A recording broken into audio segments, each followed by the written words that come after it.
Hey everyone, welcome back. Today we're going to be fixing the drawer rails on a cabinet drawer here in the kitchen for a trash and recycle bin. Now this one doesn't shut properly anymore and it opens a little stiff because someone accidentally walked into it and bent one of the rails. So if you push it, it just doesn't want to close. You have to give it another push and then sometimes it pops out. These are fairly standard rail mechanisms. This one here is made by a company called Accuride, and I was able to find replacements online. So we're going to replace these now to get this drawer back into smooth working order.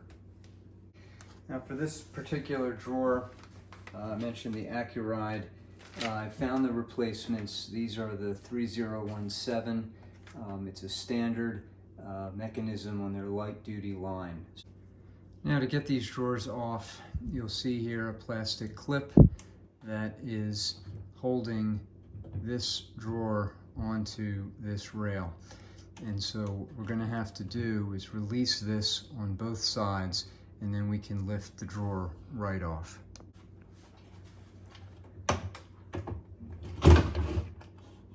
Just like that, we'll lift the drawer off.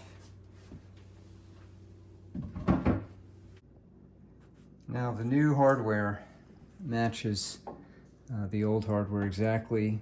You could opt to keep one of the pieces already mounted, but I'm just going to replace everything since we have the new parts. And I'm going to use new screws as well, but just going to match everything up with the existing holes. First, to remove the original piece. Alright, so with each of the screws off, all 6 of them, we can take off the old piece. I'll put the new one here, match it with 6 new screws.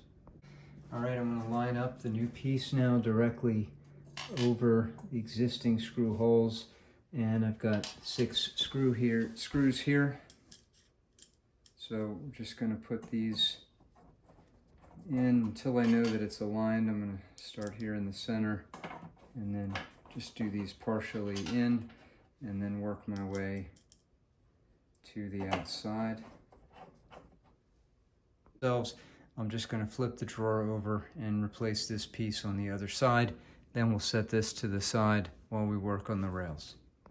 Now when it comes to replacing the rails themselves, it may be a bit tricky because some of the screws are blocked by the rail itself, and the number of screws that are actually installed in your particular application might vary. So here, when I pull out the stiff rail here, you'll see in the back I have 1, 2, 3 screws. Obviously that's not all the screws, but if I slide this in here, we're going to observe as I come across here, you'll see 1 screw and then 2 and 3 screws there. So I have 6, 3 up front and 3 in the back. So I'm going to have to carefully position this to get access to these screws and then be able to remove each of them in turn. So I'm going to start here with this first one that I can access right in here, and we'll get this out.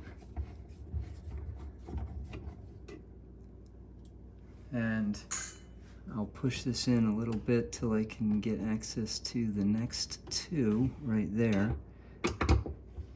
And we'll take those out as well. Helps if you have a magnetic head on your screwdriver. And now pull this rail all the way out. And I'll remove these last 3 in the back. Alright, now with that removed, I'm going to have it lined up just that way and position the replacement rail the same way so that everything is lined up. So this is the new rail in the front and the old one in the back. I'll remove the old one and I'll line this up and we'll start screwing it in the same way. So I'm going to start with one of the middle screws, which is actually part of this back portion here, right there, just to get this positioned and started. so that I have it at least partially held up. And then, rather than fight with these holes up front, I'm actually going to get a second screw in the back so that it can support its own weight. Okay, now it can hold its weight, and I'll get the remaining screws in. Okay, with all those screws in, 6 of them, now we just check to make sure that this smoothly slides in and out, which it does. And we're going to repeat this process on the other side. All right, now with both of the new rails in, just make sure that they come out smoothly. And we'll set the drawer back on top. We're going to set this right in so it rests on the rails. Make sure that they're even. And we're going to push them back until they clip into place. Like that. When that clicks in place, the drawer is attached to the rail. Make sure that the same thing happens on the other side. Okay, once both of the clips are locked in place onto the rail, you can test the drawer, make sure that it goes smoothly in and smoothly out. Should be just the normal amount of play. It should have that lock at the base like that. Okay, just give it a few more tests, and that should do it. I'll put a link in the description for the rails, and I hope this helps you. Thanks very much for watching.